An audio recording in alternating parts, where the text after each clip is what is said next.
Hello, I'm Michael Hurst and I'm going to be taking this lecture today, and today we're going to be looking at evaluation via rate comparison,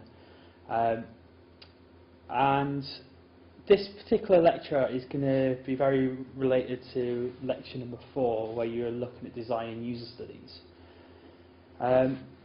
There's two things that you need to note before I begin this lecture. The first one, the concepts that I'm going to be presenting in this lecture can be quite difficult.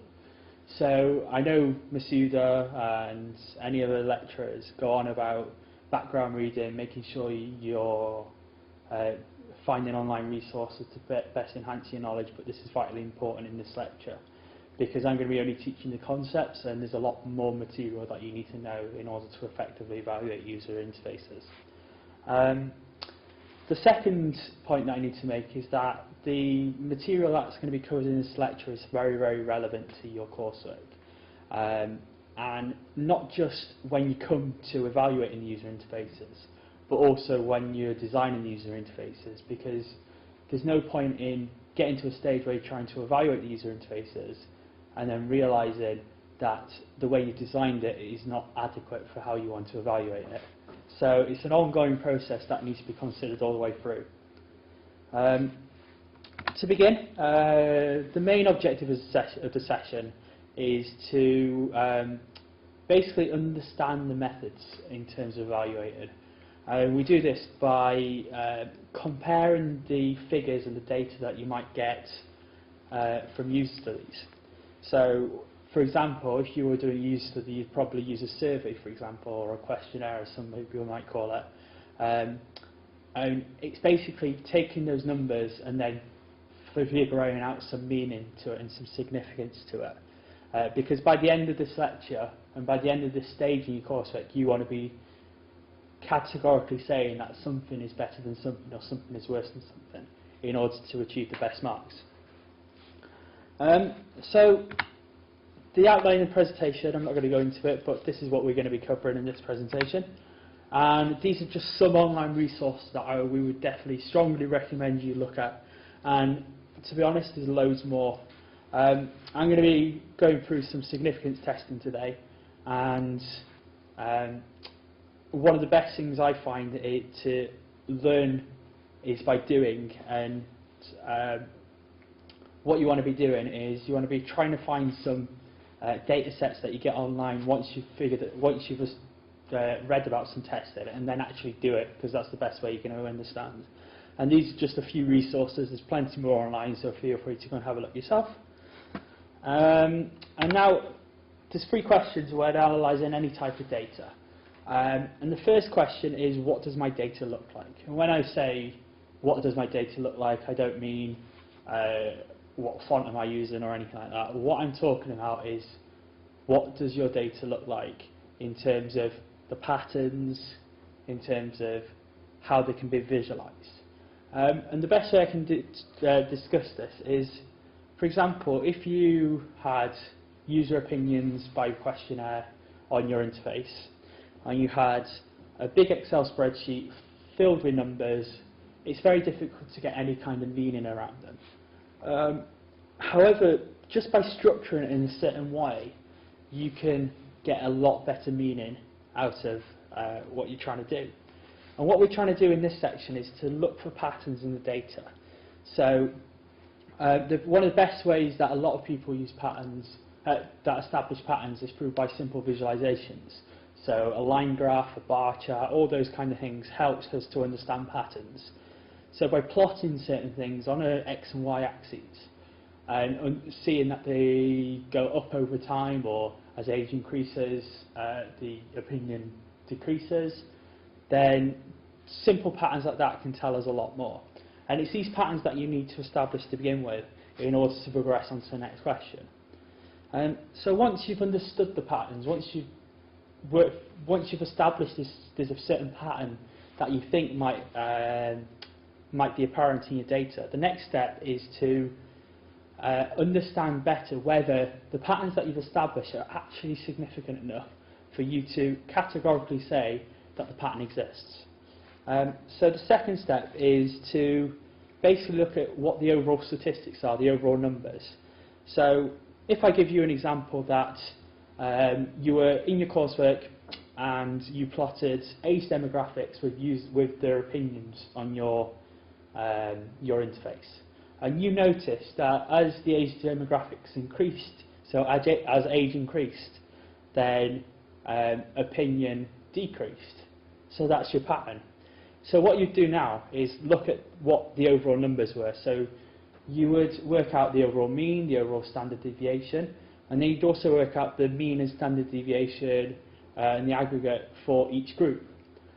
So you can understand how each group compares to what you would have overall as a whole population. And then once you've worked this out, now it's time in terms of finding out the data significance. So what is significance? And the easiest way to describe significance is when you've established a pattern, does the data that you have collected, can it occur by chance, or is it so far out of what you'd expect to happen that chance can't be a factor? So that's what significance tends to be. So going on, there is different tests for different types of data. So this is where the background reading comes in. It's very important that you look at the different types of tests that are out there. And one of the main things that you're going to be needing to do is to work out which test you would use for which type of data. Because, for example, if you were looking at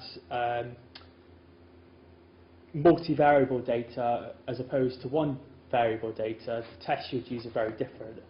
And if you're looking at numbers for data or your percentage for data, again the test would be different. So the one we're going to be using in this lecture is called the chi-square test. And the best way I can kind of describe this is by tossing a coin. So the chi-square test basically looks at, is suitable for any data where you know how many times an event should happen, and then you observe an event happening. So given the tossing a coin example, if you were to toss a coin 100 times, it's pretty self-explanatory that you'd expect it to be heads 50 times. But when you observe that test happen, it might come up heads only 40 times or 60 times. So this is where you would best use a chi-square test. And another example is rolling a dice. You'd have, if you were to roll a dice 90 times, you'd expect each number to appear 15 times. So it's when you have both an expected value and an observed value. So the chi-square test, the formula on the slide at the moment, you'll notice looks pretty difficult, but it isn't really that difficult. But what we'll do is we'll come back to that later on when we've got an example to work off. So this is the example that we're going to be working off in this lecture, and I'm going to give you about 5 to 10 minutes just as I go through a bit more into the chi-squared test, for you to think about and for you to think what results you're going to get out of this. So there was a recent study in the news last year that established a pattern between the chocolate consumption in a country and the Nobel laureates in a country. So this study is based on this kind of news article, and I would suggest that you go and have a read, have a quick Google search. I'm sure you'll find it. It was covered by most major news agencies. And so our hypothesis is that people that eat chocolate are smarter than people that don't. Simple hypotheses. And someone did a study, 20 people, and observed 13 smart people who love chocolate and 7 people who don't. But we expect it to be 10 because we'd expect, in that case, for there not to be a difference. So we got 13 and 7, or if we were looking at people who love chocolate, we've got an observed value of 13 where the expected would only be 10. So what I want you to do in the next 2 or 3 minutes, you can even pause this recording if you like, but have a think about whether you think the pattern I've established here would be significant. And we'll go back onto it in a minute, but have a think about that, and as I continue. So there's a concept of distribution that I'm going to be talking about a lot. And distribution is basically, if you were to run the same test multiple times, how many times would you expect the distribution to be? So for example, if you were tossing a coin 100 times, and you were running that test 50 times, you wouldn't expect on every occasion for you to get ahead 50 times, because it just doesn't happen like that. There is going to be some variability on each side. So sometimes you might get a little bit less, sometimes you might get a little bit more. And basically, the distribution is the spread of likely outcomes after each test happens. The goodness of fit, when someone refers to the goodness of fit, is basically when the correlation of the observed frequencies and the expected frequencies and how they compare. So we can visualize distribution, as you can see on the slide, by bell curve. And typically, I'm not saying in all cases, but typically the highest point on the bell curve is where the expected value would be. Because if you were to run the toss in a coin 50 times, you expect more than often it would be heads 50 times out of 100. So that's the highest point, is where you're going to be, where you expect it to happen most frequent. And as it goes away from the expected value, the chances of it happening, if you carried on repeating the test, will be less and less. As you can see by the bell curve, as you go away from the mean, it reduces the likeliness of one happening. So the area under the bell curve typically does sum up to 100%. So all that area under the bell curve is 100% chance based on expected amount of time something happens, 100% chance that the area under the bell curve basically allows you to see if it's completely by chance when things happen. So when we're talking about significance, I'm going to go into significance in a second, but when we talk about significance, what we're trying to say is, we're returning to significance. What we're doing is we are basically trying to say that something that you've observed happens didn't happen by chance, so the pattern is significant. So when we talk about significance, typically you'd expect anything over 95% to be significant, and then anything over 99% to be extremely significant. So anything that you find is 95% away from chance, then you can categorically say that your pattern is significant. And when I go on to the next slide, when we talk about a 95% chance, we're looking at the furthest chances of that 2.5% on either side, indicated by the blue areas. If your observed value appears in those blue areas, then we can say that your data is significant. However, one note of caution before I carry on is that bell curves can look very different. For example, if you were to do a test, if you were to study the tossing of a coin only 10 times, you'd expect that bell curve to be very short but very wide. Whereas if you were to do if you were to toss a coin 1,000 times, you'd expect that bell curve to be very tall and very narrow. So what that says is, when designing your user studies and when designing how many people or how many variables you're trying to study, it's important that you do enough so that we can try and get the best chance of a probability happening. Because for example, tossing a coin 10 times, you'd have to get a very extreme low or a very extreme high value for it to occur not by chance. And I'm talking about 1 or 2 times for each way. But if you do it 1,000 times, there's probably a number around 450 times heads is probably significant.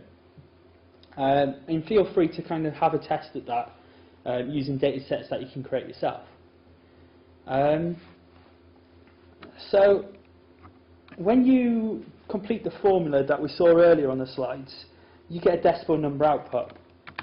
You don't want to visualize, you don't want to plot all these on a axis every time. So the decimal number output allows you to not plot. And with this decimal number output, you can use this to cross-reference against the table, as you can see on the slide. And this table is very universal. You can find it on most statistics sites, so you can download a copy yourself. And what you're trying to do is you're trying to find a decimal output that you get from the formula that lies greater than 95% of the happening. So we're looking at the first and second column, and the first and second column on the right-hand side. When you've probably noticed there's a column in there called degrees of freedom, and that's basically how much variability is in your study, and that's usually done by groups -1. So tossing a coin, you'd have two groups, a heads and a tails, -1, so your degrees of freedom would be 1. But for example, rolling a dice, your degrees of freedom would be 5 because there's 6 possibilities, and you'd -1, so that'd be 5.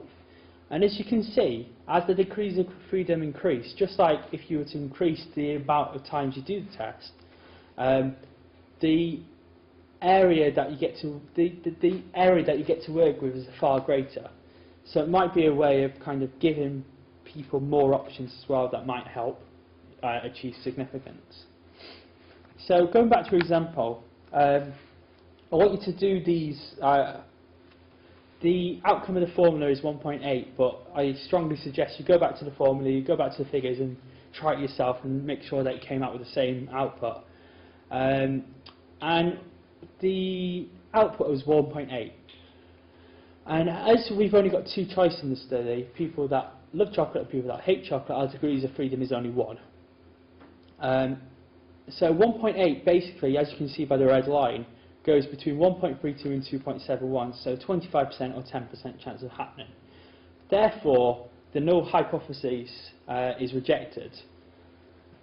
And so we can't say that the results we've got from our user studies are statistically significant. But as I said in the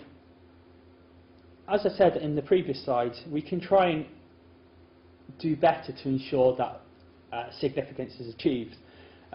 Maybe we need to collect more data, or maybe we need to do more choices. And by doing that, there's a much greater chance that you can achieve significance. And the p-value shift left or right, basically increasing the confidence that we achieve. So that's about all. There is an in-class practical test that we'll go through. Feel free to have a read beforehand to see what kind of thing we're going to be asking you. But finally, one of the last things that I want you to go away from this particular lecture is to ensure that you're doing a lot of reading in terms of significance testing, because when you present your final projects within this module, you're going to say that our user interface is good in this area, our user interface is bad in this area. But without significance tested, all we can do is take your words for it. So if you eliminate significance testing or do quite poor significance testing, then your marks are going to suffer, because we can't trust because basically what you're presenting to us is just opinions, not true facts. So it's important that you spend adequate resources on this area and put effort into this area to ensure that you get the highest marks from the module. And that's all for now. I'll see you in the lecture, and if you have any questions, feel free to come and see me in the lecture and ask me.